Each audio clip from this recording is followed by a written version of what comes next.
والسر الساري في سائر الأسماء والصفات وعلى آله وصحبه وبارك وسلم. بسم الله ما شاء الله لا يسوق الخير إلا الله. بسم الله ما شاء الله لا يصرف السوء إلا الله. بسم الله ما شاء الله ما كان من نعمة فمن الله. بسم الله ما شاء الله ولا حول ولا قوة إلا بالله. Amma ba'du. Bapak-bapak, ibu-ibu yang dimuliakan Allah Subhanahu wa ta'ala, wabil khusus para guru-guru yang hadir di subuh pagi hari ini, Wak Soni Al-Farimbani. Karena meskipun saya tinggal di Sukabumi sekarang, Pak, darah saya darah Palembang. Buat saya nih Al-Farimbani. Gak apa-apa ya Pak ditambahin Al-Farimbani dari Palembang. Orang tua kami yang semoga senantiasa selalu Allah jaga, berikan panjang umur. Amin.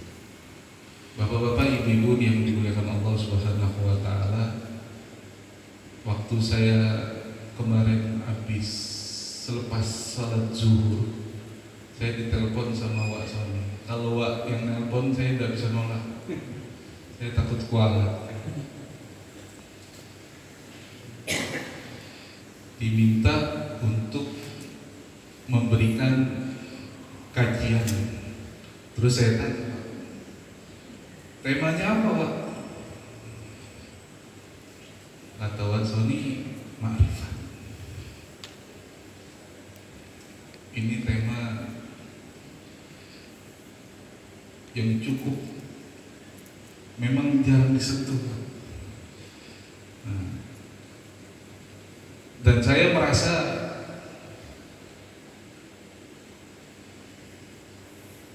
di hadapan para orang tua sepuh di pagi hari ini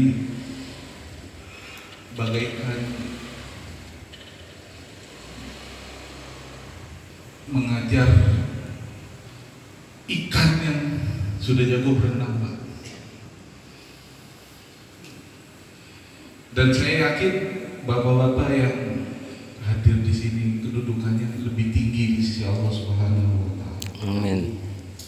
Dulu ada kisah seorang imam mazhab, Al-Imam Abu Hanifah. Beliau imam mazhab, ulama besar, seorang wali Allah. Suatu ketika ada anak kecil yang memakai sendal tinggi. Lalu Imam Abu Hanifah bilang, wahai anak kecil, hati-hati nanti engkau tergelincir karena engkau memakai sendal yang tinggi, kakimu akan sakit. Terus anak kecil ini bilang ke Imam Abu Hanifah, wahai Imam, kakiku seandainya sakit, urusannya di dunia beres kalau sakitnya hilang. Tetapi engkau seorang imam berhati-hatilah dengan lisanmu.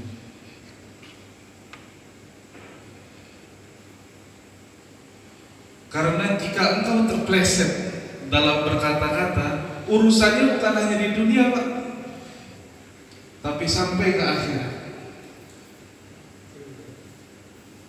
Karena bersihnya hati seorang imam mazhab, Imam Abu Hanifah, yaitulah hati wali Allah. Ketika mendengarkan nasihat dari seorang anak kecil, semenjak itu Imam Abu Hanifah sedikit dan jarang sekali berbicara kecuali ilmu dan zikir.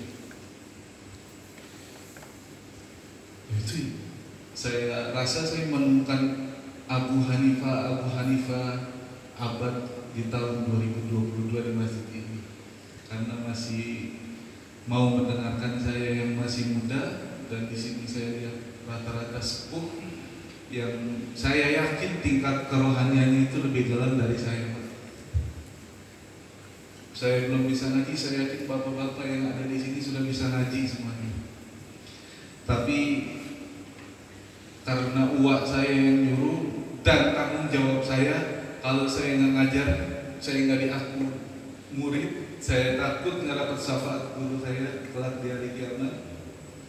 Karena syarat dulu ketika kami lulus, kata kiai itu, kamu nggak boleh datang ke pesantren kecuali dua hal sudah. Yang pertama, aina tu'allim, di mana kamu ngajar. Kedua, sudah nikah atau belum. Sekarang kiai sudah tidak ada. Dan saya jujur sampai sekarang belum memberanikan diri saya untuk ziarah ke makam beliau, hanya mengucapkan Al-Fatihah dari jauh, Pak. Karena mengajar itu tanggung jawab yang sangat besar. 4 tahun kami dididik di sana itu gratis. Sedikit pun beliau tidak meminta pungutan biaya. Hadirin yang dimuliakan Allah Subhanahu wa taala, berbicara tentang ma'rifat,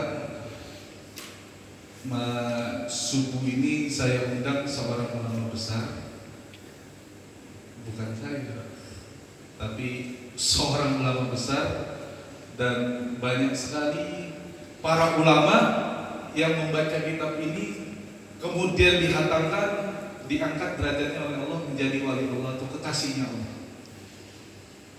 Saya dapat kisah Abu Yadim Banten, Cidahu, itu membaca kitab ini kurang lebih 100 hari diamalkan. Beliau lillah karena Allah, tapi hasilnya persenannya diangkat oleh Allah menjadi kekasih Allah, menjadi wali.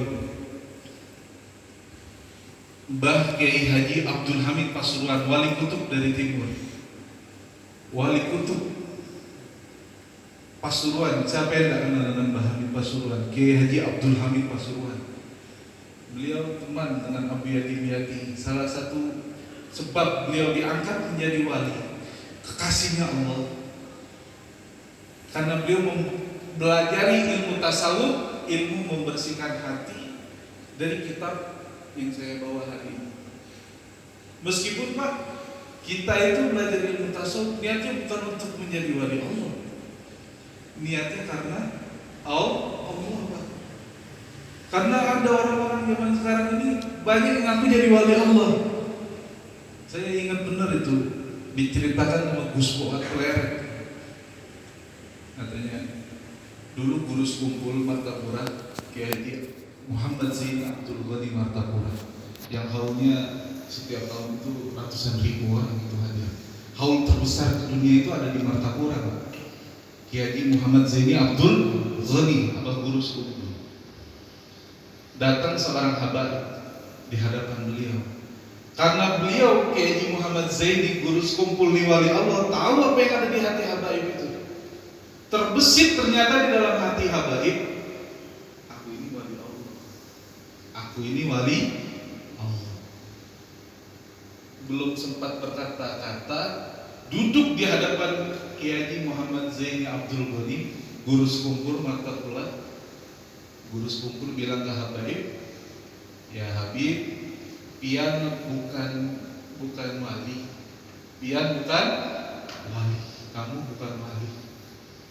Padahal hanya besitan hati si Habib keturunan Rasulullah, pian bukan wali. Dan ternyata si Habib ngerasa, kok tahu guru sekumpul. Akhirnya guru sekumpul menawarkan, gini Bib, pian pulang dari sini, selangkah keluar rumah saya, pian saya doakan oleh Allah. Saya berdoa kepada Allah biar pian itu jadi wali kekasih Allah.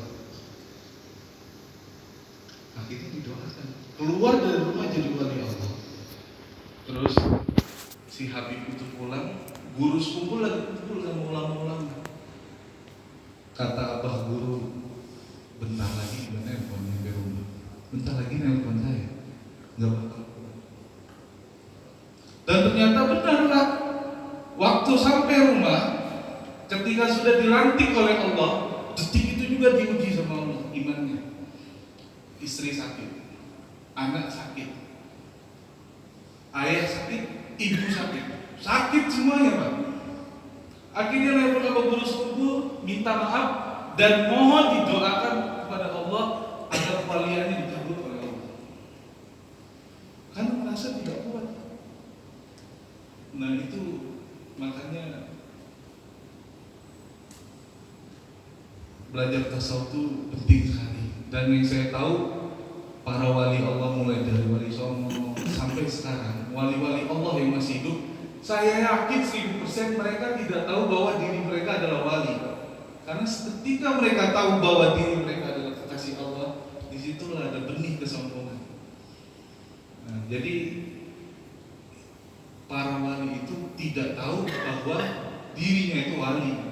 Orang soleh itu yakin saya tidak tahu kalau dirinya soleh. Ketika dia sudah merasa soleh, disitulah titik mula kehancurannya. Karena ketika dia merasa bahwa dirinya soleh, pasti dia memandang orang lain tidak soleh. Dia ke masjid, saya kamu tidur. Yang ikut kajian saya kamu di rumah. Karena iblis itu ibadahnya ribuan tahun, gelarnya Khazinul Jannah. Tapi ketika ada kesombongan di dalam hatinya, padahal iblis itu kedudukannya di sisi Allah itu pimpinan para malaikat. Tapi sedikit kesombongan ketika diperintahkan untuk sujud ke Nabi Adam, iblis tidak mau karena mengatakan Adam diciptakan dari tanah, sedangkan aku diciptakan dari api. Aku lebih baik. Iblis yang nama aslinya Ifrit itu diganti gelarnya menjadi iblis. Tadinya namanya Ifrit, gelarnya Khazinul Jannah, penjaga pintu surga. Tawafnya puluhan ribu tahun di arsy-Nya Allah Subhanahu wa taala. Tapi karena sedikit benih kesombongan,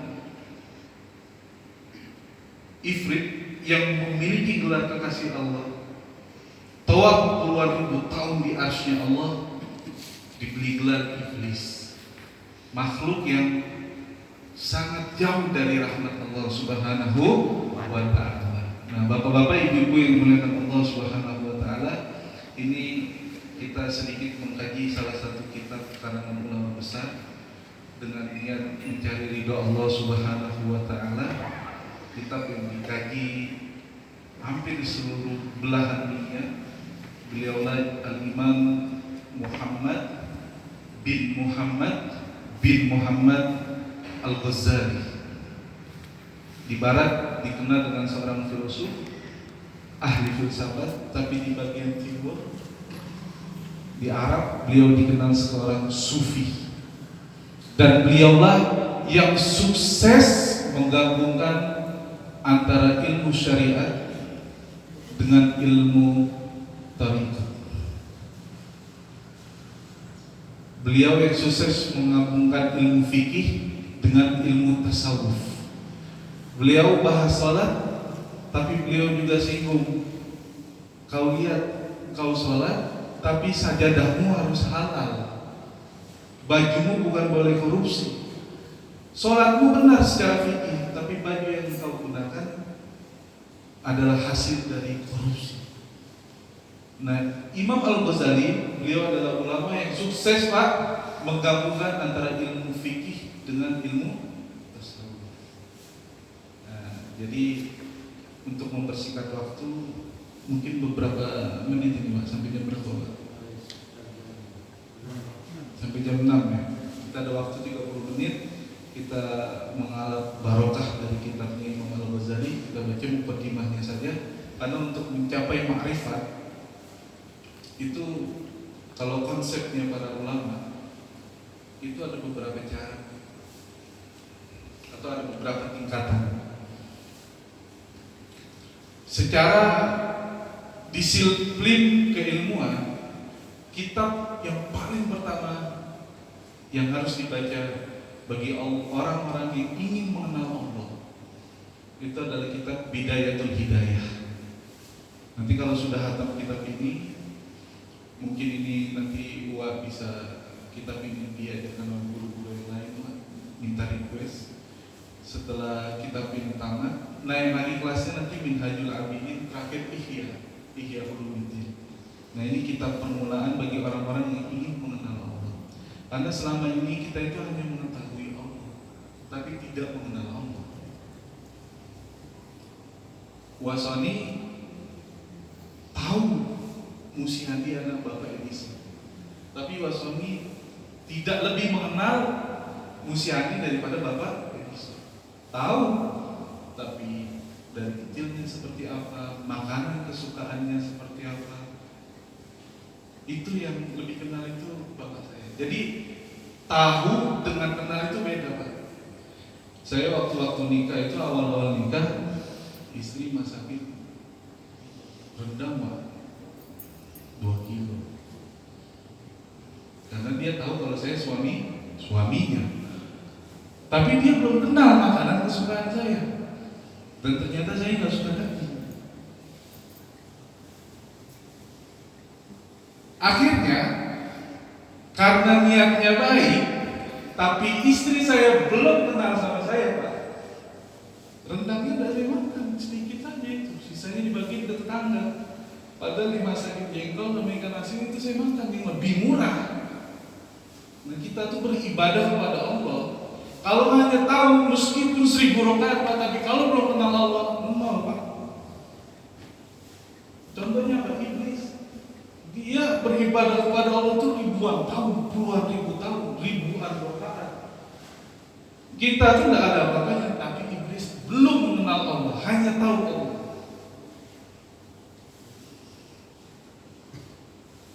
Nah, jadi bagaimana cara kita mengenal Allah? Itu yang disebut dengan ilmu tasawuf. Nah, ilmu tasawuf ini harus digandingkan dengan ilmu syariat yang kita kenal dengan ilmu fikih. Karena ada sebagian orang tasawuf yang udah nggak sholat lagi. Nah, itu aneh.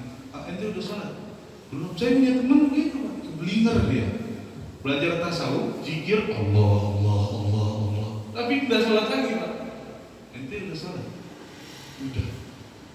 Kapan ente sholat? Coba ente lihat katanya di Quran. Aqimus sholata lidzikri, dirikanlah sholat untuk mengingat kepada Allah. Loh, aku sudah ingat Allah, hakikatnya aku udah sholat. Oh, blinger ente. Rasulullah itu orang yang paling banyak zikirnya, tapi orang yang paling banyak juga sujudnya kepada Allah Subhanahu wa ta'ala. Kakinya itu sampai sakit Rasulullah.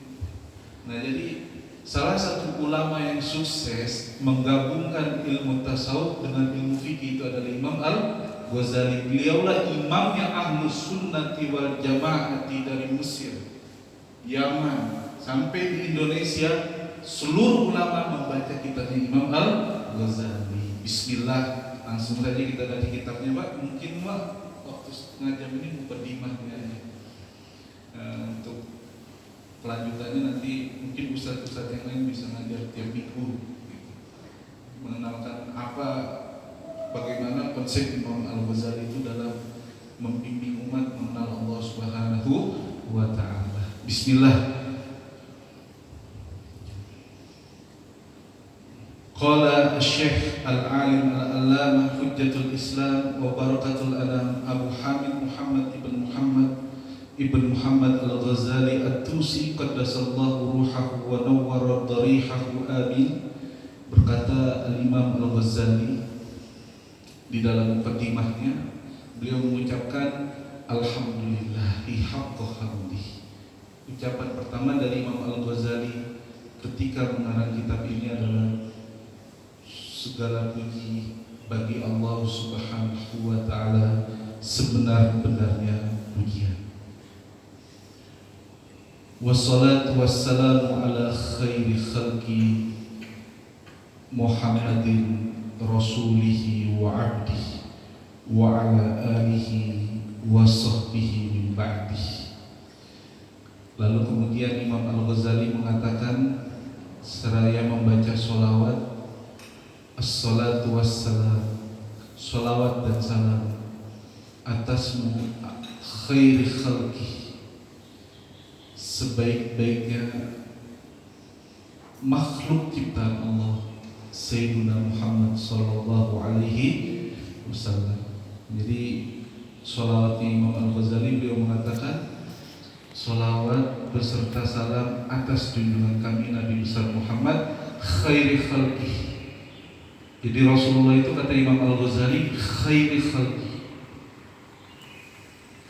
sebaik-baiknya makhluk ciptaan Allah Subhanahu wa taala adalah baginda Muhammad sallallahu alaihi wasallam. Khalqan wa khuluqan, baik bentuk fisik maupun akhlak Nabi Muhammad sallallahu alaihi wasallam. Fisik Nabi itu saya dengar dari Al-Habib Sa'id Akhil Husain Al-Munawwar, tajri syamsu fi khaddaihi kama tajri dawu fi khaddaihi kama tajri syamsu fi masalikiha al-falakiyah. Rasulullah itu wajahnya Pak, jika dipandang di kedua pipi beliau itu seperti ada daun, ada cahaya, sebagaimana cahaya matahari mengelilingi bumi. Jadi bersinar wajah Rasulullah itu. Akhlak Rasulullah, jadi Rasulullah itu adalah orang yang paling tampan, yang paling ganteng, sempurna bentuk fisik beliau. Seolah-olah dikatakan oleh ulama ka'annaka khuliqta kama tasya. Ya Rasulullah, seolah-olah engkau tuh request, hidungnya mau begini, matanya mau begini, kulitnya warnanya begini. Seolah-olah engkau tuh request, saking sempurnanya engkau tuh seolah-olah engkau request. Hidung mancung, wajah putih kemerah-merahan, rambut hitam, mata indah. Seolah engkau request mohon kepada Allah, saya semoga diciptakan seperti itu. Saking indahnya Rasulullah. Lam taral ainu qattu wa lam talidin nisa. Mata ini ya Rasulullah tidak pernah melihat wajah setampan engkau, dan tidak ada ibu yang melahirkan bayi setampan Rasulullah sallallahu alaihi wasallam. Itu fisik. Akhlak Rasulullah itu kalau dakwah biasa pulang malam. Bapak-bapak, ibu-ibu, Rasulullah itu kalau pulang biasanya kadang malam, ngetok pintu, dilihatnya Sayyidah Aisyah sedang tidur Pak. Akhirnya Rasulullah itu tidur di depan pintu. Rasulullah tidur di depan pintu. Menjelang subuh Sayyidah Aisyah, namanya istri Pak, nyari suami. Wah, Rasulullah belum pulang malam. Buka pintu, ternyata ada baginda Nabi, kekasih Allah, Rasulnya Allah sedang tidur di depan rumah beliau. Dan itu tanah. Nangis Sayyidah Aisyah, ya Rasulullah, ini kenapa tidur? Ya, kata Rasulullah, istriku, aku tahu engkau sudah lelah seharian. Oleh karena itu ketika pulang di malam hari sedikit terlambat, aku tidak ingin sedikit pun mengganggu tidurmu. Oleh karena itu aku lebih memilih tidur di depan rumah. Ini bapak-bapak Nurul Iman kalau pulangnya malam ada yang gitu Pak. Nah, itu Rasulullah itu luar biasa. Nangis Sayyidah Aisyah melihat Rasulullah itu tidur. Makanya Rasulullah itu dicintai oleh seluruh makhluk. Sampai pelepah kurma itu nangis. Waktu begini biasanya Rasulullah itu kalau lagi khutbah Pak, senderan di pelepah kurma. Nah, itu ada pelepah kurma. Ini hadis sahih riwayat Imam Bukhari. Karena sahabat melihat setiap beres kajian Rasulullah itu ada bekas di badannya itu karena bersandar di pelepah kurma. Inisiatif sahabat mengganti tempat duduk serta mimbar Rasulullah yang baru. Akhirnya pelepah kurma itu di pinggir, diletakkan di pinggir masjid. Ketika kajian Rasulullah sedang dakwah di hadapan para sahabat, terdengar suara nangis seperti tangisan onta. Ini para sahabat dengar, Rasulullah pun dengar. Dan dilihat nggak ada yang nangis, tapi ada suara tangisan. Setelah dilihat ternyata pelepah kurma.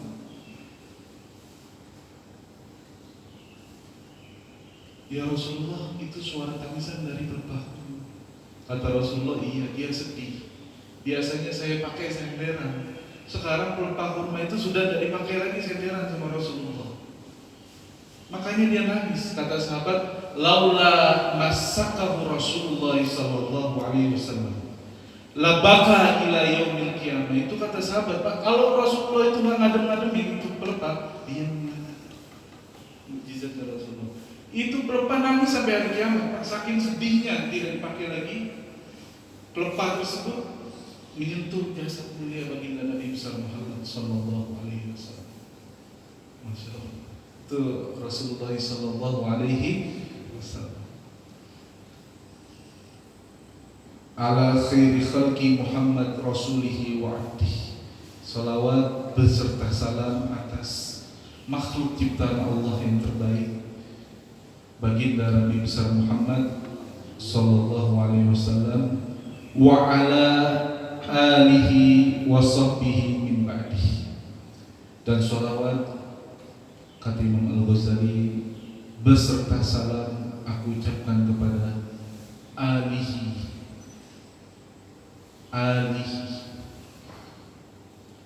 Ulama memahami alihi ini ada dua pendapat. Pendapat yang pertama, salawat yang kita sering baca itu Allahumma sholli ala sayyidina Muhammad wa ala ali sayyidina Muhammad. Ada yang baca salawat nariyah, ada yang baca salawat nurzati, tibil hulu, dan lain-lainnya. Seluruh salawat itu pasti ada kata alih. Seluruh salawat. Kata ulama, pendapat pertama, Ali Muhammad itu adalah keturunan Rasulullah SAW, keluarga Rasulullah SAW dari jalur Bani Hashim dan Bani Abdul Muttalib. Dan seluruh keluarga Rasulullah, keturunan Rasulullah SAW yang melalui jalur Bani Hashim atau Abdul Muttalib, seluruhnya mendapatkan sholawat yang kita baca, rahmat Allah yang dimohonkan kepada Allah untuk Nabi Muhammad beserta Ali Muhammad, yaitu keluarga jasmani Rasulullah Sallallahu Alaihi Wasallam. Kalau kita kenal sekarang itu habaib atau habib, pernah dengar ya Pak? Ada bin Shihab, ada As-Siddiq, ada Al-Attas, Al-Musawwar, banyak habaib itu dari yang. Jadi mereka itu punya nasab yang sambung nasabnya sampai kepada baginda Rasul Sallallahu Alaihi Wasallam, sambung gitu. Mereka itu dikenal juga dengan Sadat Ba'alawi, para tuan-tuan keturunan Alawi. Nanti jadi dari Imam Alawi itu punya anak, terus Muhammad Faqih Al-Muqaddam, terus itu sanadnya sampai kepada Sayyidina Ali. Sayyidina Ali itu menikah dengan Sayyidah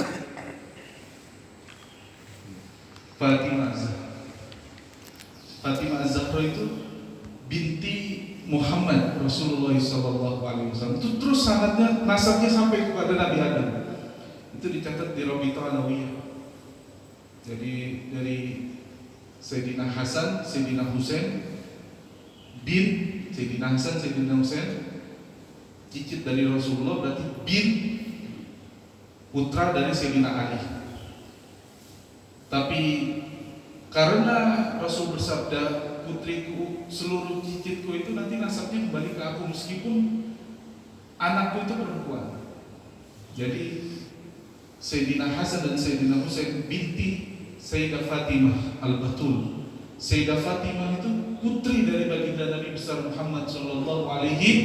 Sayyidina Muhammad bin Abdullah bin Abdul Muttalib bin Hashim bin Abdul Manaf bin Qusay bin Kilab, bin Murrah, bin Ka'ab, bin Lu'ay, bin Ghalib, bin Fihr, bin Malik, bin Kinanah, bin Mudrikah, bin Ilyas, bin Nizar, bin Mudar, bin Ma'ad, bin Adnan, bin Ad, bin Udad, bin Muqawam, bin Nahur, bin Tirah, bin Ya'rub, bin Yasjub, bin Ismail, bin Ibrahim, bin Tarikh, bin Farikh, bin Salih, bin Arhu, bin Arfaksab, bin Sam, bin Nuh, bin Lamak,